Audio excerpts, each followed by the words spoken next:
Hey, everybody, welcome back. This is our final dev update, our final gathering for D&D Beyond's anniversary week. Thank you guys so much for joining us all week. If you're joining us for the first time, we're so glad you're here. If you're here all the time and just like hanging out and you're like Norm from Cheers, and every time you come in, we're all like, Norm, we're so glad you're here. If you're too young to get that reference, we're so glad you're here because that means our business is healthy and has, customers to populate it well into the future. Thank you so much for being here. I'm bad at intros. Hey, we think D&D is for absolutely everyone. We hope you'll register for free over at dndbeyond.com to find out just how easy we feel like we make it to just jump in and start playing. That's our mission critical. There is a ton going on this week. There's still ways you can jump in and get involved. There's still a sale going on books. Go to dndbeyond.com to check that out. There's been giveaways all week. There's a giveaway going on today, I think, Mellie, or tell me to shut up if I'm wrong. Yes. Mellie, what's the giveaway No, today? there is. Today is our final community challenge, which is over on Twitter. So you can go check that out. We want you to tell us about the character that you've made, you haven't gotten to play yet, but that you really want to play, which is also going to tie in today's theme of our chat today. So it's perfect. So definitely go check that out, and you have a chance to win a bundle of books, as well as you will be automatically entered to win a legendary bundle, which is literally all of the books. So go check that out. Love it. Very legendary. And then, of course, there's free dice. There's our anniversary dice set that we are giving away all month, I think. Or That's yeah, correct. that Yes. yep. All month, you guys. So make sure you register, grab those free dice. Those are a thank you to you all for joining the party, joining us on this journey. Absolutely, obviously, would not be here without you. Just a little bit more business, and then we'll get out and into the actual show. I promise we have our final benefit game for Stack Up and Jasper's game day. The anchor that we're doing what we do this week. Today at 2 p.m., our grand finale game.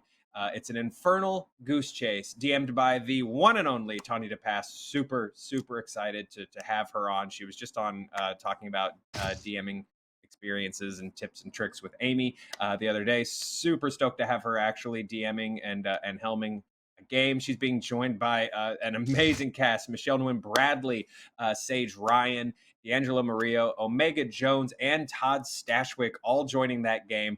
I believe we're like 4,500 right now in terms of money raised. I'm hoping we can hit 6K with this final game. I feel good about it. I believe we already just have links that you can donate to if you don't want to wait or you can't make it, but you still want to contribute. Hmm. So that game will be at 2 o'clock. Super stoked about that. Yeah, if you But want to go and today, donate right now, dndbeyond.link/donate. Just go there right now. You can do it while you watch this show and just share some love for some amazing causes. absolutely. And today we're going to hang out with some folks from those causes to talk a little bit, about the benefits of D&D for mental health. We're also going to talk to you about the different ways that we can help you find your table.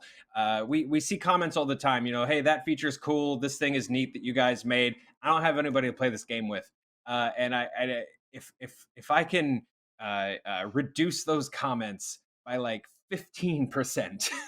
I will consider my mission accomplished. I will consider this, a job well done. Chat, feel free to ask questions of our guests, what they do, or if you want to share your stories, we'd love to hear from you. Mellie, how do folks ask questions?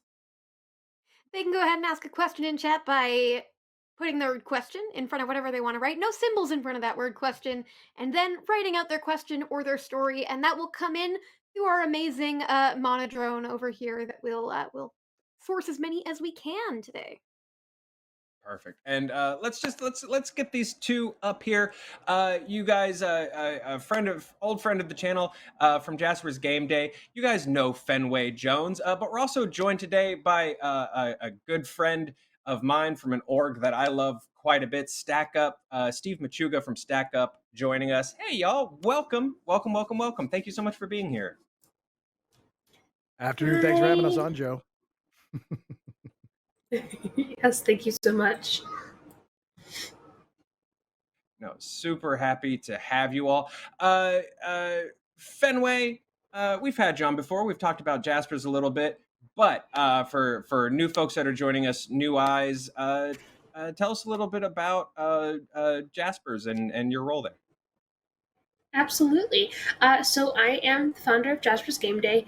We are a nonprofit organization that raises money for suicide prevention and awareness through gaming, and we are partners with D&D Beyond, which is why we get to come here so often and deal with these amazing people.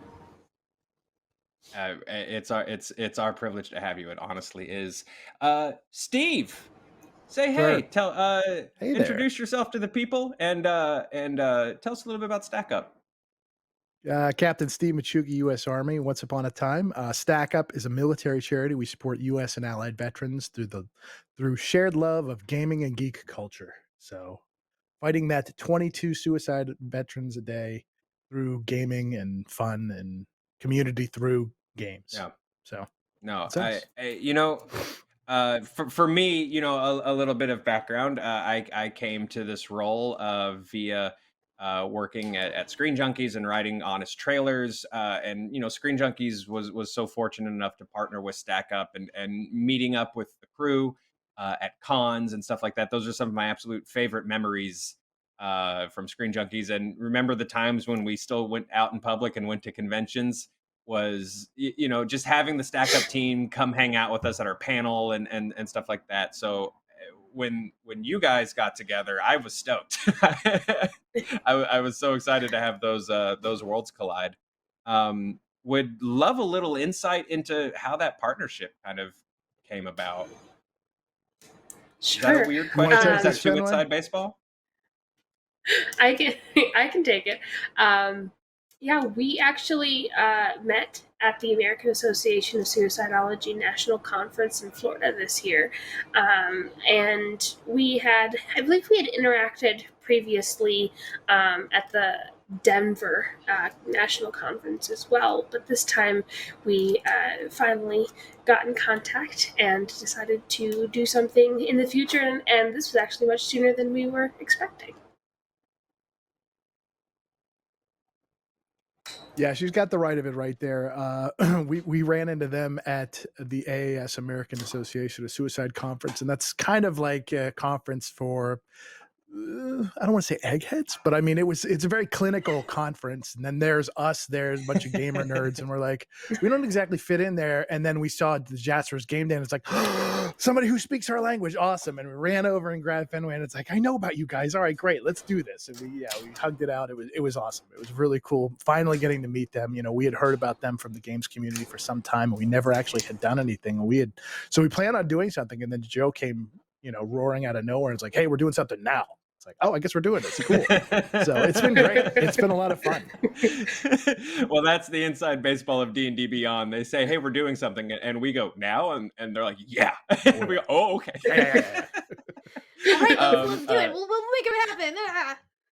Yeah, and then the beacons are lit and Rohan answers, right? You were speaking of talking the same language and stuff like that. We talk a lot. Well, or at least we flash the sentence up there, right? That idea of D&D is for everyone, and that we really think that legitimately the world would be a better place if everyone got to play and everyone sort of had that table where they got to escape their day and tell stories with their friends. It's part of why I like having this job. It's nice to be doing something that you really believe in. But I'd love some thoughts from y'all. You guys have literally built your missions around these ideas of bonding around gaming, whether it's tabletop or video games, although tabletop better. How do you guys sort of feel like D&D fits into these causes, fits into the idea of mental health and suicide prevention and community? Small question, I know. Small question. Steve, you want to go first, or? Uh-oh. Steve, we've lost you. I think you're muted, Steve. How about now? Yeah, there we he's go. back. Great. Okay. So yeah, I'm like, hey Fenway, you want to take this one? And she's like, hey Steve, you want to take this one? I'm like, I just asked you. What did you? Anyway, no, that works.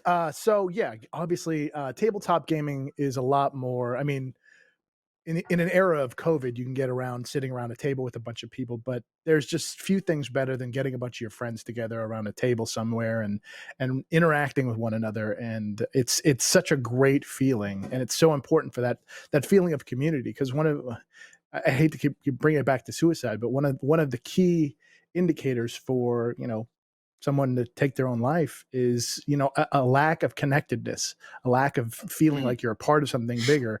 And getting a good group or a good campaign rolling is one of those things that you never know what will tip the scales or the balance in your favor, as far as like, well, I guess I'll stick around for another day. Oh, I got that thing coming up. It sounds silly, but anybody who's ever had that thought, suicide is the dumbest thing in the world until the day that it's not, and you're like, you know what, that's not a bad idea.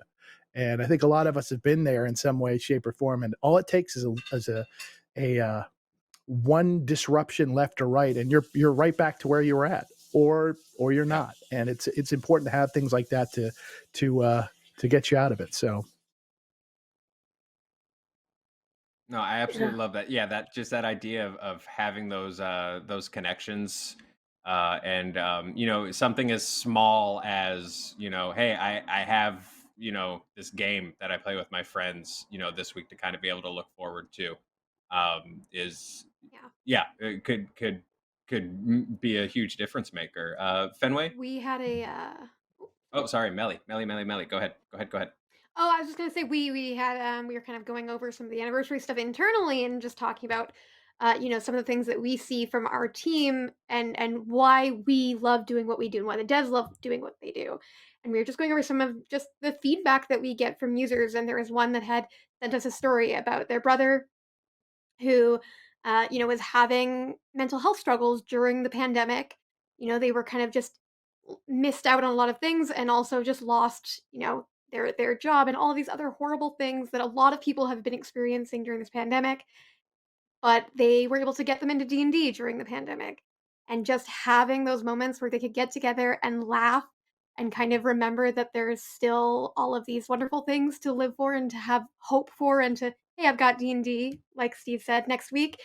It really does have an impact, and it's kind of amazing. I mean, I've definitely had that same experience of love through tabletop and reminders of what is so great about the people that I love and the place that I'm in.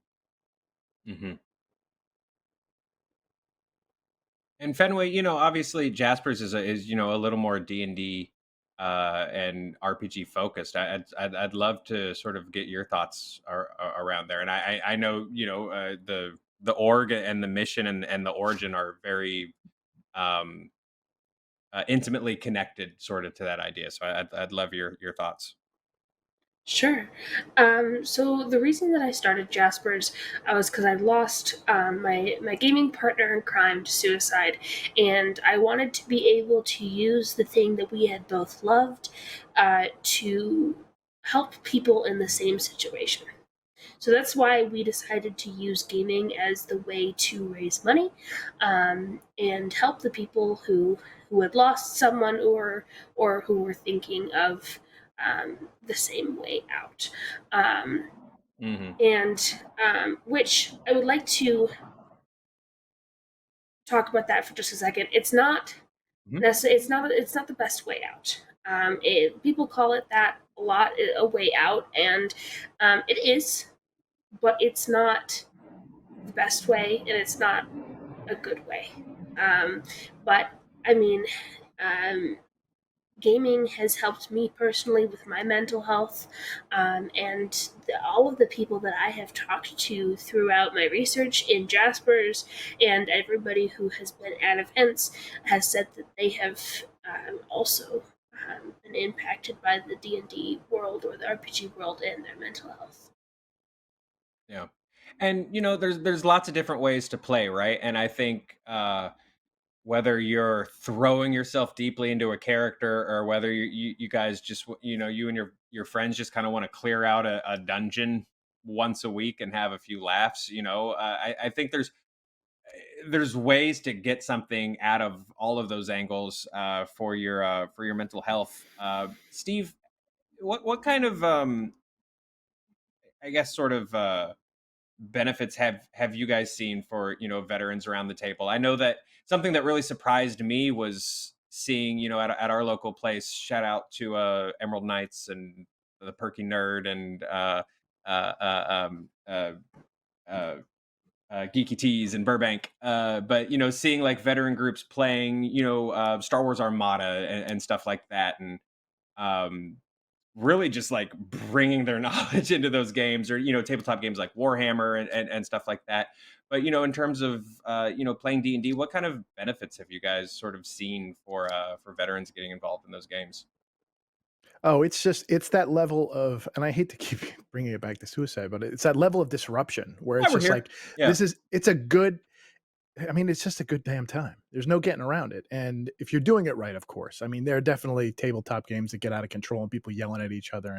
But I mean, you all know those experiences where just you can't recreate it through a video game, where you get that camaraderie and those stories that you're at IHOP at 2 a.m. and you believe that goblin did X, Y, and Z, and you're just like, holy crap! It's just you can't. It's such an amazing experience when you get it all the gears and cranks turning properly in a good tabletop game like that.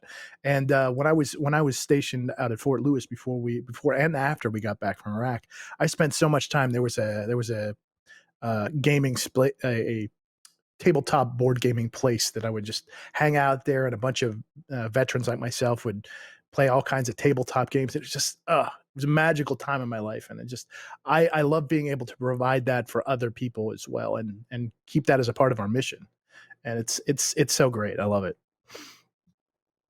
Oh, that's awesome. And you said something that really stuck with me, that need for connectivity and those points of connectivity, because that really just takes me back even past D&D, to my old like mush and mud days, where you'd start to realize, oh man, the people I'm playing with right now, I take for granted, I'm in LA, or I'm in, Louisville, or, wherever I was at the time. There's tons of people around me, even if I disconnect here, I've got a buddy that's a phone call away and stuff like that.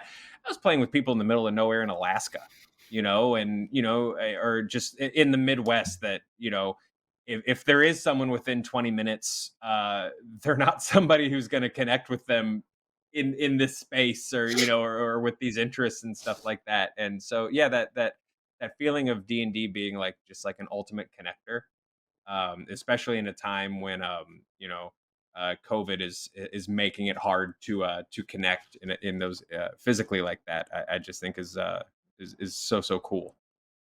Mellie, do we have any questions or anything from chat?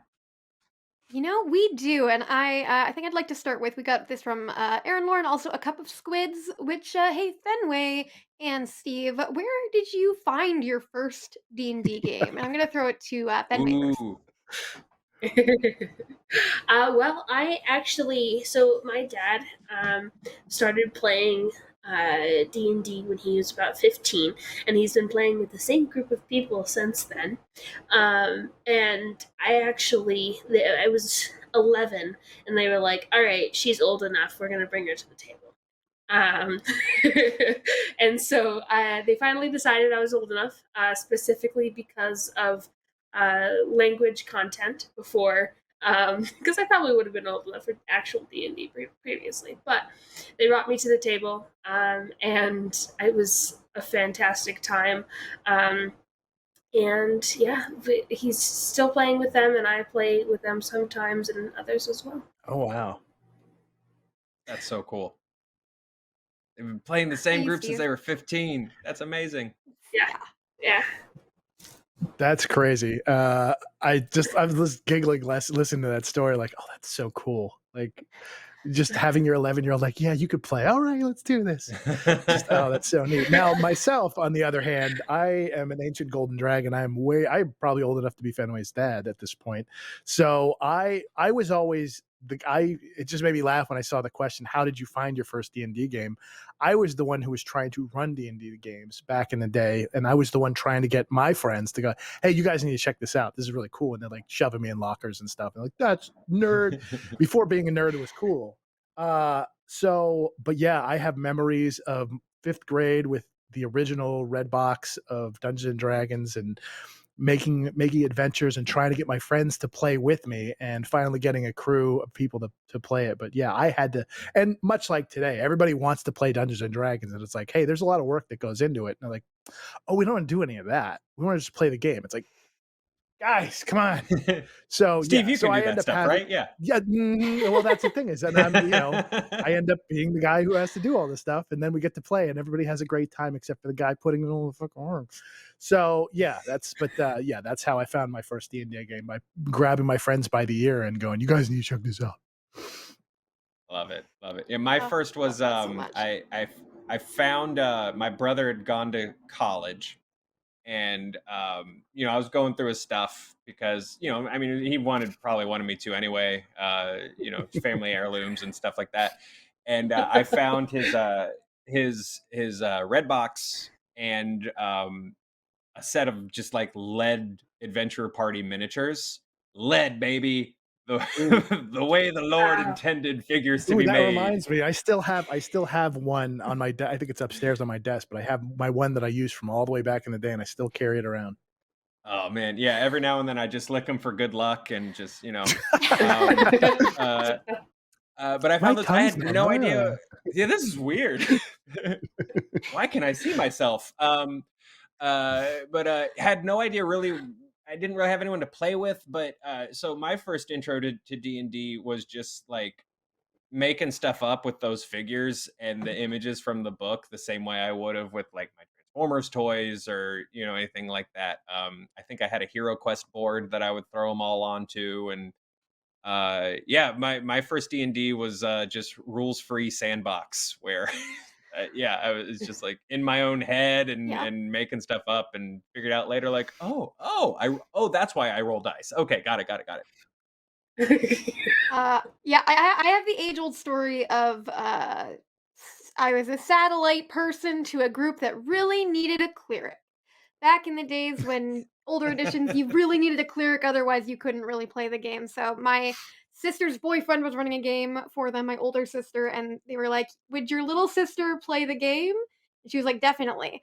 And then they asked me, "If you play, you have to heal us." And I was like, "I'll be a cleric." Okay. That's how I answered that question because I later put myself in a position where if they wanted healing, they had to be really nice to me and give me gifts. And then I would heal them because I was younger than them. Love So it. I was a precocious, annoying brat. Personally, love it. Love it. Ah. So we also have some folks asking, I mean, just lots of just great characters about, fond memories and all of that. But I really like this one, especially we have lots of people in the community who are new to the community. And so I like this from Hey Roz Hey, which is what piece of D&D advice would you give to your former self at your first D&D table?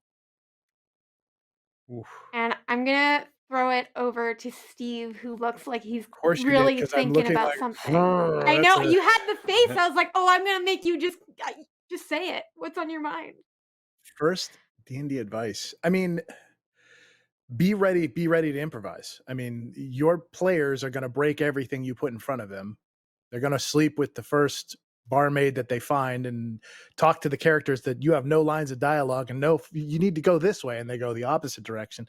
So being able to think quickly on your feet, and I think I just saw, I don't know if it's from the D&D Beyond thing, but I just saw a cartoon earlier this week about like, all right, you're going north of the town is this castle that you need to go to. And the party goes, yeah, we're going south. And then you see the castle literally pick itself up and, hustle down. And like, that's D&D. Like, yeah, absolutely. So be able to think quickly and improvise and have little things. Okay, you have all this plan this direction, but what if they don't do any of that? So you have to have a backup plan in place. So that's a huge piece of it, because I'm one of those guys who writes my own modules and writes everything to the gnat's ass detail. And then of course players come in and break everything. So yeah, but there's also, the advice. but trusting yourself that when you have to run with everything being broken, you're gonna do a great job. You're gonna do a great job, and your players are gonna have a blast. And yeah, I can't wait for everybody who has those moments for the first time to realize, like, oh, they got this. They've Mhm. absolutely got this. Like you last night. Oh no, I did not have that. That was out of control. That was out of control. You did well, But I feel though. like I that's mean, that was also never. aspirational, Joe. If you think that, oh, I didn't have that, but then somebody watched it and they were like, but it felt great when I watched it. I think that just Yeah. shows that, Yeah. maybe we're our own worst critics and maybe we say, oh, I That's don't fair. really know how I feel about that. But then the people, who are participating and playing with you and people who are, watching, if you happen to be streaming something, they don't know everything that's going on in your head and all the things where you're saying, "Oh, man, I just had to make that up because I couldn't find the place in the book," or, "Oh, I forgot this thing." They don't know that. Yeah. They don't know Yeah, all those unless it comes secrets. to a It's okay. screeching halt. Yeah, it's one of Hmm. those things. It's like the old adage where nothing goes wrong on stage, right? It's like, yep, everything's fine. The audience isn't going to know. Just keep going, keep going, keep going. Unless you point it out, they're never going to know. And so, Yeah. Yeah, yeah. I think definitely. the first thing that kind of popped into my head was, and I hate to do a kids these days, but it's a positive kids these days. I wish, man, I wish so Oop. much Oh shit. I had. Am I gone? No, everybody. You're good. Am I That here? was on me. Okay. My screen Um. fucked up. Oh, okay. I was like, no.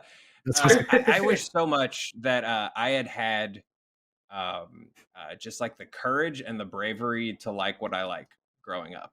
It took me so long to just like own the fact that I really like elves. Um, you know, eh, I mean, to the point where I I must have looked so stupid around all of my friends who were clearly like, yeah, Joe likes elves, but he won't talk about it.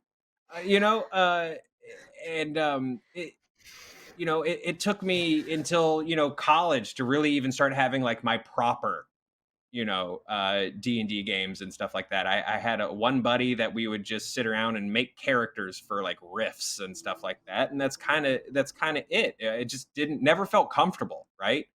And it took me until college to start playing. It took me until I was like 25, 26 to start like putting incorporating my interests into my writing and stand up. That's crazy.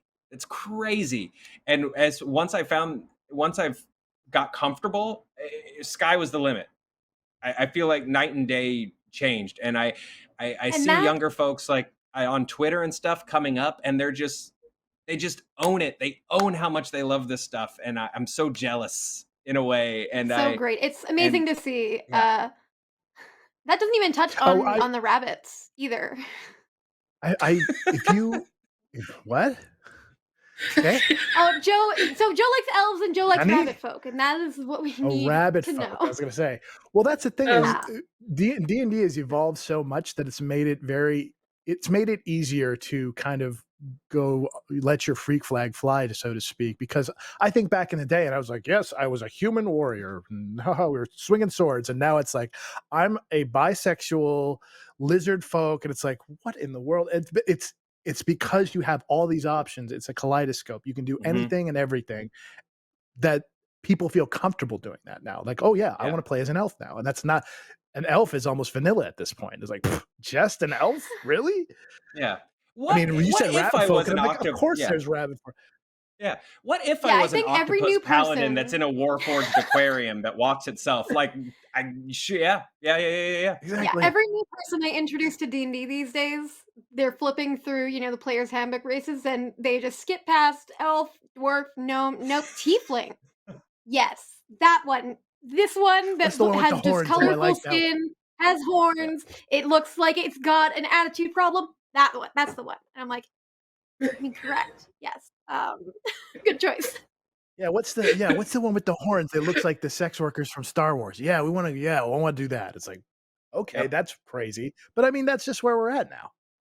It's great. Yeah. No. I love seeing all the craziness that people are coming up with. So Yeah, no, it's wild. And so yeah, I guess that would be if you see, kids younger than you that are maybe like not sure, are a little nervous about this stuff, a little uncomfortable, feel like people are going to react negatively. No, man, you get on their level and tell them to get loud and proud about it. I missed out on hanging out with so many cool people growing up because I was just scared shitless about getting beat up in a bathroom or something. I missed out on so much cool stuff, and don't miss out. Yeah. Um, Mellie, Fenway, how about y'all? Oh, what was the question? Oh I boy. don't remember what the question was. The advice Decent There for we advice. go. Fenway, what piece of D&D Oh, advice would you give to your former self? Thank you, Will, for putting that back um, on screen. I had one. Give me a second. I got distracted. So I mean, I guess one of the main things, not necessarily to when I first started playing, but more to when I first started DMing. I first started DMing when I was 13, and there were unfortunately a lot of pushback towards a young female DM at the time that I started DMing, which I guess was only 5 years ago, but at the same time, the D&D community has come a long way in 5 years. And I would just give myself the advice of don't let them get to you, because there was a lot of times there was like a probably 6 month break that I took because I was just like nobody wants me to DM. Why would I DM if nobody wants me to? But just don't let them get to you, because there will always be people who support you. Love that. Absolutely love that. I really, really love that. For me, I mean, just echoing everything you all said because it's completely true, but also just adding on this idea that sometimes when you're coming into D&D, you're brand new to it. So you don't quite realize exactly how much you can do anything. You don't just video game again. There's like you even RPGs where you can make a lot of decisions. They're still bounded by the limits of what did they think of as potential options and what can they let you do or what can you mod into the game. In D&D, you really can do anything. And one thing that you can do and actually have be really exciting and good is to fail. Is to have your character, if you're a player, or to have your party as a DM, completely destroy you, or the other way around, or have you as a player, hey, you make a mistake, you make bad decisions, and it just creates really exciting moments, Steve talked earlier, I can't believe, the goblin did this. I think that's where those moments come from is when things don't go the way you planned, the dice don't roll great, and I just think that that's the best part of the game is the dice tell you, "Hey, this really cool thing you were trying to do actually didn't work out. Tell us why. Go into this and make it into a moment." It's not just, well, I missed. Make it fun because even a failure can Hmm. be really fun and you can just find joy in every moment of that. And then maybe I've been learning how to do this, bringing that attitude now into the rest of my life. And I wish I'd kind of done that earlier on. Totally, totally. Well, we're talking about like, hey, talking across the table at that IHOP, whether it's a real IHOP or a virtual IHOP, because we all have to DoorDash our IHOP and talk over Zoom. But I want to talk a little bit about finding those games and ways to find those games. And we're going to talk about our community and our forums and our resources a little bit. But I'll asterisk that and just find your game where you can find your game. Obviously, lots of different companies and stuff like that. But ultimately, what I just want people to be able to play this game. I don't care if you do it on through the Wizards of the Coast Discord. I don't care if you go to Demiplane. I don't care if you go to Roll20. Find your game. Find your people. Right. What I can talk with authority on, because I know who runs it. Where is she on the screen with me right now? That one, Mellie Doucette, our community manager, That one. does an incredible job. And so, Mellie, I'd love for you to just chat a little bit about our Discord, our forums, our resources for people to find groups. Yeah, I mean, first off, thank you for that, Joe. But I would also just like to pass on that the moderator teams that we have on the forums and the Discord make me look really good. They are so amazing. They work their butts off. making the spaces that we have welcoming, answering questions, helping people out. So just a huge shout out to my mods. I love you so much. Folks, if you see them around, give them a little extra thank you today because they really do deserve it. But yeah, if you are looking for a game to play, honestly, head to our forums, head to our Discord. We have looking for game sections on both of those, and you can immediately start to find there's tons of DMs looking to run one shots and long term games. There's lots of players that are just, hey, I'm new and I just want to try something. Like there's like an enormous amount of posts every single day of people looking for games. And maybe not all of them are for you, and that's okay. I have kind of gone out of my comfort zone in recent years and tried to meet strangers and play games with lots of different people, and sometimes it doesn't work out, and that's totally fine. I had the experience, and now I know another thing that maybe I'm not looking for that I am looking for in the next one.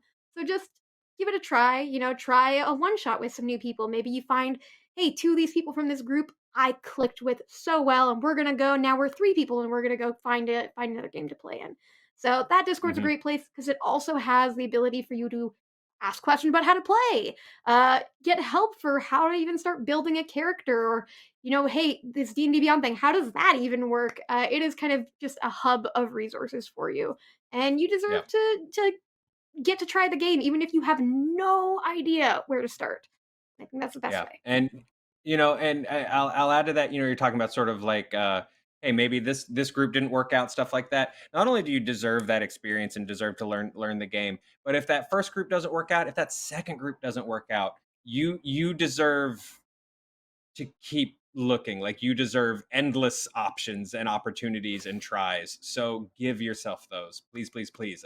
If I can underline nothing else, it's that the first three didn't work, the fourth might. The fourth one didn't work out, like the eighth might, and it will. And one of it will. And so please just keep, you know, you deserve that perfect game, that great group. It's going to really feel like your tribe. Um, did we have any other? I know that these two are busy folk. Did we have any other questions, comments? Stories Um, from chat? No stories being shared from chat, but there is one. I'm just trying to get back to it on our list of questions here. There's some questions here that are, about the D&D Beyond tool set. We love those folks. We are gathering them because a lot of them are suggestions or requests. I'm gathering them and I'm pushing them to our team, so don't worry about those. We do have a question about, hey, Fenway and Steve, local groups that kind of want to follow in your footsteps. What advice would you give them? Are there ways that they can work with you on things? Oh, that's a great question.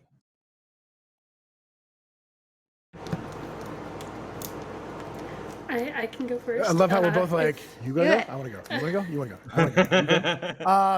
You go? So local groups, yeah. I'm not sure. Are you talking about the suicide prevention, mental health awareness thing? I guess we can do both. I mean, so when I first started this and being military based, it was very much us against the world, and a lot of military veterans are very sensitive against civilians, where it's like they don't understand, they don't know what we're talking about. And I used to be like that. I was one of those guys. And then we started working with other organizations, much like Fenway's crew, where it's like it is so much easier when you are partnering with other organizations than trying to just go it alone and do your own thing. And these people don't understand us, we're going to do it. So because then they are allies for you, and they start looking out for opportunities. Because Fenway's a perfect example where it's like, this is not something we would have been able to do on our own, but because we were affiliated with, Fenway in the D&D community, this was like, oh yeah, let's add these guys to this thing that we're doing. It's like those opportunities open up. So allying yourself with other organizations is a great way to do it. Also, it takes a lot of work to put these things together. And I'm sure Fenway will tell you as well. This is a lot of work. People are like, oh, you just play video games all day. It's like, not quite. It's a lot of emails, phone calls, Zoom meetings to secure deals so my people can go out and do cool things for veterans. But it's a lot easier, instead of starting your own thing, to find something already in place and work with them, because because you'll find yourself doing a lot of work that you didn't like. I'm a fundraiser now. Like, I started this to help veterans and veterans mental health and things like that. And now I'm just a glorified fundraiser and mouthpiece. It's like, that wasn't the plan, but we're doing great things, so I'm going to keep doing it. So it's better. You will actually be able to do more along the lines of what you want to do by falling in on a group that already exists. So that's some of Great my advice. advice there. Fenway. Yeah, I would 100% agree with that. But, Jaspers, we are totally open to running events or helping you run your own event and wherever you are at. We are. We have a place on our website where you can try to get in contact with us to be able to talk with us, and we'll walk you through how to set up your own event, whether it's for us or we help you get in contact with one of the local mental health groups around you. Mhm. And we love to see communities working together. So any people who want to help their own community, we want to help them. Love that. No, great responses, great advice. Also, really good question. Kashar, I'm so sorry, I'm butchering the username, no, phenomenal question. We appreciate you asking it.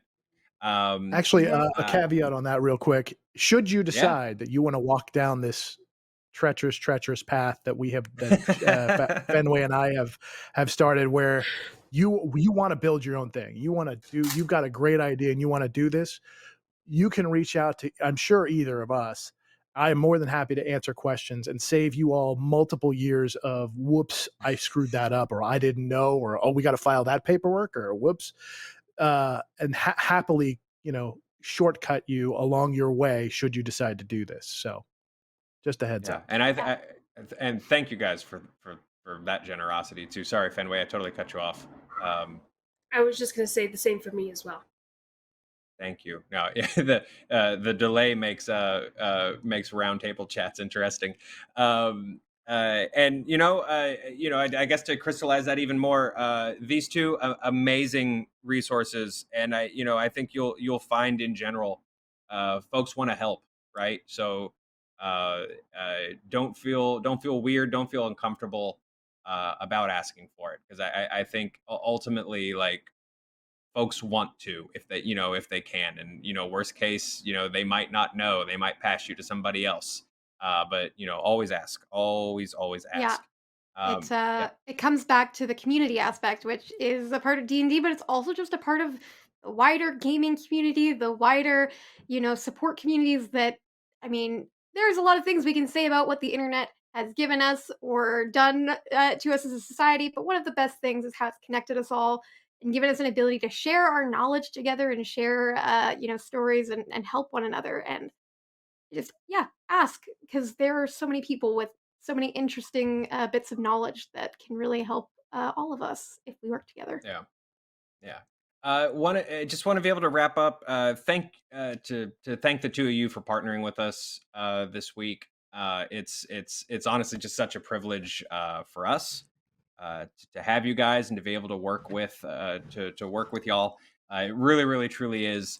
I think, yeah, I think I said at the beginning, I think we're about around 4,500 end of week today. I think Tanya to pass and whatever madness she's about to close us out with here in about an hour. I think we can get there. I think we can push past 5K and maybe hit 6. I really think we can. Um, I will. I'll give you guys the floor to sort of take us out. If you've got any final thoughts, or just where people can find you guys on social media, all that good stuff.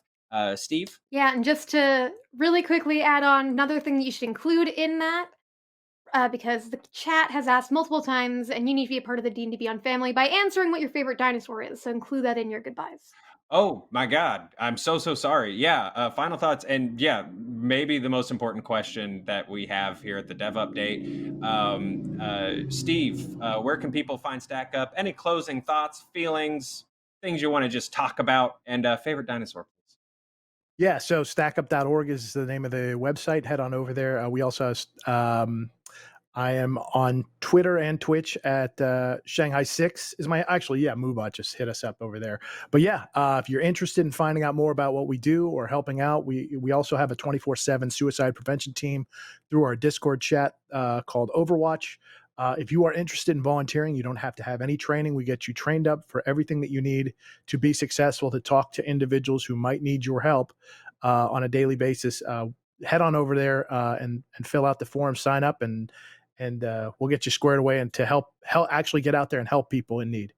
Favorite dinosaur obviously has to be a T-Rex because, strangely enough, Stack Up has a mascot called Stack Up Rex, which, again, one of these things that sometimes things just happen, and this is one of the things that just occurred. One of our volunteers just started doing good work in her neck of the woods, wearing one of those inflatable T-Rex outfits that you see on social media, and it just lit a fire throughout our community, and suddenly we had a mascot. So it started coming with us to conventions, and yeah, it worked out great. So now we have little plushies of so obviously T-Rex, as love a good mascot. Generic and as lame as it is, it works out for Stack Up. No, so not at all. Love a good mascot. I keep screaming to the heavens to D&D Beyond about the need for Beyonce, the animated letter B that sings like Beyonce.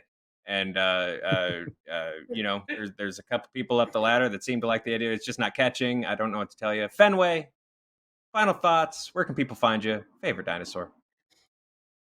Final thoughts. Thank you so much to everyone who has donated already.